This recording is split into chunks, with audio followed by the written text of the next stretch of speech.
Hello ವೀಕ್ಷಕರೇ, welcome back to ಸರ್ಸುಲೋಕ್ಸ್. ನೆಗಡಿಯಾಗಿ ನಾಲಿಗೆ ಏನಾದರೂ ಕೆಟ್ಟಿದ್ರೆ ಈ ರೆಸಿಪಿನ ಒಮ್ಮೆ ಟ್ರೈ ಮಾಡಿ. ನಾಲಿಗೆಗೆ ಒಂದು ಹೊಸ ರುಚಿಯನ್ನು ತಂದುಕೊಡುತ್ತೆ ಅಂತ ಹೇಳಬಹುದು. ಸುಟ್ಟ ಬದನೆಕಾಯಿ ಜೊತೆಗೆ ಆಲೂಗಡ್ಡೆನ ಸೇರಿಸ್ಕೊಂಡು ಈ ರೀತಿಯ ಗೊಜ್ಜನ್ನು ಮಾಡಿಕೊಂಡ್ರೆ ಬಿಸಿ ಬಿಸಿ ಮುದ್ದೆ ಒಂದಲ್ಲ ಎರಡು ಮುದ್ದೆಯಷ್ಟು ಖಾಲಿ ಮಾಡ್ತೀರಾ, ಅಷ್ಟೊಂದು ಚೆನ್ನಾಗಿರುತ್ತೆ. ಈ ರೆಸಿಪಿ ಮಾಡ್ಕೊಳ್ಳೋದು ತುಂಬ ಈಸಿಯಾಗಿದೆ. ಇದ್ರ ಜೊತೆಗೆ ನಾನು ಹೆಲ್ದಿಯಾಗಿರ್ತಕ್ಕಂಥ ಒಂದು ಸಲಾಡನ್ನು ಸಹ ರೆಡಿ ಮಾಡಿಕೊಂಡಿದ್ದೆ. ಈ ರೆಸಿಪಿನ ರೆಡಿ ಮಾಡ್ಕೊಳ್ಳೋದಕ್ಕೆ ಆಲೂಗಡ್ಡೆನ ಬೇಯಿಸ್ಕೊಂಡು ಇಟ್ಕೊಂಡಿದ್ದೀನಿ. ಇದನ್ನು ಸುಟ್ಕೋಬಹುದು. ಒಲೆಯದ್ದು ಕೆಂಡದಲ್ಲಿ ಆಲೂಗಡ್ಡೆನ ಹಾಕಿದ್ರೆ ತುಂಬ ಚೆನ್ನಾಗಿ ಬೇಯುತ್ತೆ. ಸ್ಟವ್ ಮೇಲೆ ಬೇಯೋದು ಸ್ವಲ್ಪ ನಿಧಾನ ಆಗುತ್ತೆ ಅಂತ ನಾನು ಬೇಯಿಸ್ಕೊಂಡು ಇಟ್ಕೊಂಡಿದ್ದೀನಿ. ಅದರ ಜೊತೆಗೆ ಒಂದು ಬದನೆಕಾಯಿ ಹಾಗೆ ಒಂದು ಬೆಳ್ಳುಳ್ಳಿನ ಸ್ವಲ್ಪ ಸುಟ್ಕೊತಾ ಇದ್ದೀನಿ. ಬೆಳ್ಳುಳ್ಳಿನ ಅದರ ಜೊತೆಗೆ ಒಂದು 4 ಒಣಮೆಣಸಿನ್ಕಾಯಿನ ಸಹ ಸುಟ್ಕೊಂಡಿದ್ದೀನಿ. ಇವಾಗ ಒಂದು ದೊಡ್ಡದಾಗಿರ್ತಕ್ಕಂಥ ನಾಟಿ ಟೊಮೊಟೊವನ್ನು ಸಹ ಸುಟ್ಟು ಪಕ್ಕಕ್ಕೆ ಇಟ್ಕೊತಾ ಇದ್ದೀನಿ. ಬದನೆಕಾಯಿನ ಸುಟ್ಟಾದ ನಂತರ 1 ನಿಮಿಷಗಳ ಕಾಲ ತಣ್ಣೀರಲ್ಲಿ ಹಾಕಿದ್ರೆ ಅದ್ರ ಮೇಲಿರ್ತಕ್ಕಂಥ ಸಿಪ್ಪೆನ ಈಸಿಯಾಗಿ ರಿಮೂವ್ ಮಾಡ್ಕೋಬಹುದು. ಈ ರೀತಿ ಬದನೆಕಾಯಿ ಸಿಪ್ಪೆನೆಲ್ಲ ತೆಗೆದು ಅದರ ಒಳಗಡೆ ಏನಾದರೂ ಉಳ್ಕಾಗಿದೆಯಾ ಅಂತ ನಾವು ಚೆಕ್ ಮಾಡ್ಕೋಬಹುದು. ತುಂಬ ಚೆನ್ನಾಗಿ ಬೇಗನೆ ಬೆಂದ್ಕೊಳ್ಳುತ್ತೆ ಸ್ಟವ್ ಮೇಲೆ ಬದನೆಕಾಯಿ. ಇದೆಲ್ಲ ಚೆಕ್ ಮಾಡಿ ಇದನ್ನು ಒಂದು ಬಟ್ಲಿಗೆ ಸೇರಿಸ್ಕೊಳ್ಳೋಣ. ಇದೆಲ್ಲವನ್ನು ಒಲೆಯಿದ್ದು ಸುಟ್ಕೊಂಡ್ರೆ ಇನ್ನೂ ಟೇಸ್ಟು ಚೆನ್ನಾಗಿರುತ್ತೆ.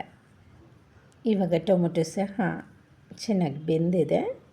ಇದ್ರ ಮೇಲಿರ್ತಕ್ಕಂಥ ಸಿಪ್ಪೆನ ಸಹ ತಗೊಳ್ಳೋಣ ನೀಟಾಗಿ. ತುಂಬ ರುಚಿಯಾಗಿರುತ್ತೆ. ಜ್ವರ ಬಂದು ನೆಗಡಿಯಾಗಿ ಬಾಯೇನಾದರೂ ಕೆಟ್ಟಿದ್ರೆ ಈ ರೆಸಿಪಿ ಅಂತೂ ನಾಲಿಗೆಗೆ ತುಂಬ ಹಿತನ ತಂದುಕೊಡುತ್ತೆ ಅಂತ ಹೇಳಬಹುದು. ಇವಾಗ ಬೆಳ್ಳುಳ್ಳಿನ ಬಿಡಿಸ್ಕೊಳ್ಳೋಣ. ಬೆಳ್ಳುಳ್ಳಿನ ನಾವು ಡೈರೆಕ್ಟಾಗಿ ಹಾಕಬಹುದು, ಸುಟ್ಕೊಳ್ಳೋ ಅವಶ್ಯಕತೆ ಏನಿರೋದಿಲ್ಲ. ಈ ರೀತಿ ಸುಟ್ಕೊಂಡ್ರೆ ಇದ್ರ ಘಾಟ್ ಸ್ವಲ್ಪ ಕಡಿಮೆ ಆಗುತ್ತೆ. ಗೊಜ್ಜಲ್ಲಿ ತಿನ್ನುವಾಗ ತುಂಬ ಟೇಸ್ಟಿಯಾಗಿರುತ್ತೆ. ಈರುಳ್ಳಿ ತಿಂದಂಗೆ ಅದನ್ನು ತಿನ್ಕೋಬಹುದು. ಇವಾಗ ಆಲೂಗಡ್ಡೆ 1-2 ತಗೊಂಡಿದ್ದೀನಿ. ಅದನ್ನು ಸಹ ಬೇಯಿಸಿಟ್ಕೊಂಡಿದ್ದೆ. ಅದನ್ನು ಸಿಪ್ಪೆ ತೆಗೆದು ಹಾಕ್ಕೊತಾ ಇದ್ದೀನಿ. ಸ್ವಲ್ಪ ಜೀರಿಗೆನ ಕೈಯಿಂದ ಈ ರೀತಿ ಉಜ್ಜಿ ಹಾಕ್ಕೊಂಡ್ರೆ ಚೆನ್ನಾಗಿರುತ್ತೆ ಘಮ. ಇವಾಗ ಬೆಳ್ಳುಳ್ಳಿನ ಕ್ರಷ್ ಮಾಡಿ ಹಾಕ್ಕೊಳ್ಳೋಣ. ಈ ರೀತಿ ಇದನ್ನು ಕ್ರಷ್ ಮಾಡಿ ಹಾಕ್ಕೊಂಡ್ರೆ ನಾವು ಗೊಜ್ಜನ್ನು ಕಿವುಚ್ಕೊಳ್ಳೋವಾಗ ಈಸಿ ಆಗುತ್ತೆ. ಅದ್ರ ಜೊತೆಗೆ ಒಂದು 4 ಒಣಮೆಣಸಿನ್ಕಾಯಿನ ಸಹ ಫ್ರೈ ಮಾಡಿ ಇಟ್ಕೊಂಡಿದ್ದೀನಿ ಸುಟ್ಕೊಂಡು. ಅದನ್ನು ಸಹ ಸ್ವಲ್ಪ ಕಲ್ಲಿಂದ ಜಜ್ಜಿಕೊಳ್ಳೋಣ. ಇವಾಗ ಇದನ್ನೆಲ್ಲ ನೀಟಾಗಿ ಕಿವುಚ್ಕೊಳ್ಳೋಣ. ಈ ಗೊಜ್ಜಂತೂ ತುಂಬ ರುಚಿಯಾಗಿರುತ್ತೆ. ಪ್ರತಿಯೊಬ್ಬರಿಗೂ ಸಹ ಇಷ್ಟ ಆಗುತ್ತೆ.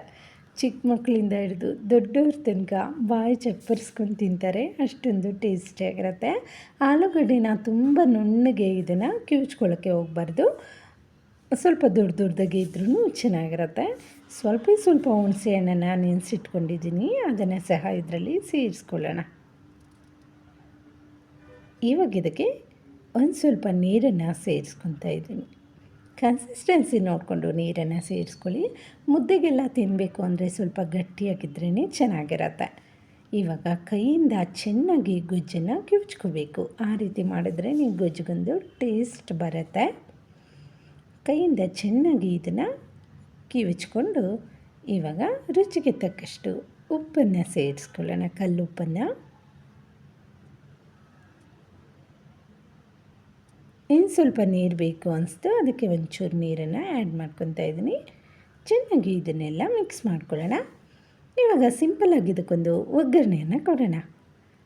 ಪ್ಯಾನ್ಗೆ 1 ಸ್ಪೂನಷ್ಟು ಎಣ್ಣೆ, ಸಾಸಿವೆನ ಹಾಕ್ಕೊಂಡು ಸಾಸಿವೆ ಚಿಟಪಟ ಅಂದ ನಂತರ 1 ಈರುಳ್ಳಿನ ಸಣ್ಣಗೆ ಕಟ್ ಮಾಡಿ ಸೇರಿಸ್ಕೊತಾ ಇದ್ದೀನಿ. ಇವಾಗ ಇದಕ್ಕೆ ಸ್ವಲ್ಪ ಕರಿಬೇವಿನ ಸೊಪ್ಪನ್ನು ಸೇರಿಸ್ಕೊಳ್ಳೋಣ. ಹಾಗೆ ಅರಿಶಿನ ಪುಡಿಯನ್ನು ಸ್ವಲ್ಪ, ಹಾಗೆ ಅಚ್ಚ ಖಾರದ ಪುಡಿಯನ್ನು ಸೇರಿಸ್ಕೊತಾ ಇದ್ದೀನಿ. ಇದೆಲ್ಲವನ್ನು 1-2 ನಿಮಿಷಗಳ ಕಾಲ ಫ್ರೈ ಮಾಡಿಕೊಂಡ್ರೆ ಸಾಕು. ಇದೆಲ್ಲವನ್ನು ಚೆನ್ನಾಗಿ ಮಿಕ್ಸ್ ಮಾಡಿಕೊಂಡು ಇದರಲ್ಲಿರ್ತಕ್ಕಂಥ ಹಸಿ ವಾಸನೆ ಹೋದರೆ ಸಾಕು. ಸ್ಟವನ್ನು ಆಫ್ ಮಾಡಿಕೊಂಡು ಇದನ್ನು ಗೊಜ್ಜಿಗೆ ಸೇರಿಸ್ಕೊಳ್ಳೋಣ. ಯಾವಾಗೂ ಬೇಳೆ ತರಕಾರಿ ಸಾಂಬಾರನ್ನು ತಿಂದು ಬೋರಾಗಿದ್ದರೆ ಈ ರೆಸಿಪಿನ ಟ್ರೈ ಮಾಡಬಹುದು. ತುಂಬ ಚೆನ್ನಾಗಿರುತ್ತೆ. ಈ ಮಳೆಗಾಲಕ್ಕಂತೂ ಸೂಪರಾಗಿರುತ್ತೆ. ಇದನ್ನೆಲ್ಲ ಚೆನ್ನಾಗಿ ಮಿಕ್ಸ್ ಮಾಡಿಕೊಂಡು ಲಾಸ್ಟಲ್ಲಿ ಸ್ವಲ್ಪ ಕೊತ್ತಂಬರಿ ಸೊಪ್ಪನ್ನು ಸೇರಿಸಿ ಕೈಯಿಂದ ಚೆನ್ನಾಗಿ ಇದನ್ನು ಕಿವುಚ್ಕೋಬೇಕು. ನೋಡಿ, ಈ ರೀತಿ ಮಾಡ್ಕೊಂಡ ನಂತರ ನಾವು ಕನ್ಸಿಸ್ಟೆನ್ಸಿನ ನೋಡಿಕೊಂಡು ನೀರು ಸೇರಿಸ್ಕೊಂಡು, ಉಪ್ಪು ಸಾಕಾಗಿಲ್ಲ ಅಂದರೆ ಸೇರಿಸ್ಕೋಬಹುದು. ಇವಾಗ ಗೊಜ್ಜು ರೆಡಿಯಾಗಿದೆ, ಜೊತೆಗೆ ಬಿಸಿ ಬಿಸಿ ಮುದ್ದೆಯೂ ಸಹ ರೆಡಿಯಾಗಿದೆ. ನಿಜ ಹೇಳ್ತೀನಿ, ನಾಲಿಗೆಗೆ ಒಂದು ಹೊಸ ರುಚಿಯನ್ನು ತಂದುಕೊಡುತ್ತೆ ಅಂತ ಹೇಳ್ಬೋದು. ಅಷ್ಟೊಂದು ರುಚಿಯಾಗಿತ್ತು. ಇದ್ರ ಜೊತೆಗೆ ಹೆಲ್ದಿಯಾಗಿರ್ತಕ್ಕಂಥ ಒಂದು ಸಲಾಡನ್ನು ರೆಡಿ ಮಾಡ್ಕೊಂಡಿದ್ದೆ. ಮೆಂತ್ಯ ಮೊಳಕೆ ಕಾಳಿನ ಸಲಾಡು, ಅದು ಸಹ ಅಪ್ಲೋಡ್ ಮಾಡಿದ್ದೀನಿ. ಇಂಟ್ರೆಸ್ಟ್ ಇರೋರು ಹೋಗಿ ನೋಡಬಹುದು. ನಾಲಿಗೆಗೆ ತುಂಬ ರುಚಿಯಾಗಿರುತ್ತೆ.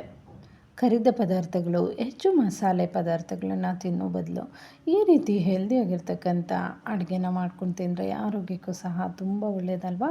ವೀಕ್ಷಕರೇ, ಇದಾಗಿತ್ತು ಇವತ್ತಿನ ವಿಡಿಯೋ. ಈ ವಿಡಿಯೋ ನಿಮಗೇನಾದರೂ ಇಷ್ಟ ಆಗಿದ್ದರೆ ಒಂದು ಲೈಕ್ ಕೊಡೋದನ್ನು ಮರಿಬೇಡಿ. ಇನ್ನಷ್ಟು ಹೊಸ ಹೊಸ ಆರೋಗ್ಯದಾಯಕವಾಗಿರ್ತಕ್ಕಂಥ ರೆಸಿಪಿಗಳೊಟ್ಟಿಗೆ ನಿಮ್ಮೊಂದಿಗೆ ಬರ್ತೀನಿ. Thank you for watching.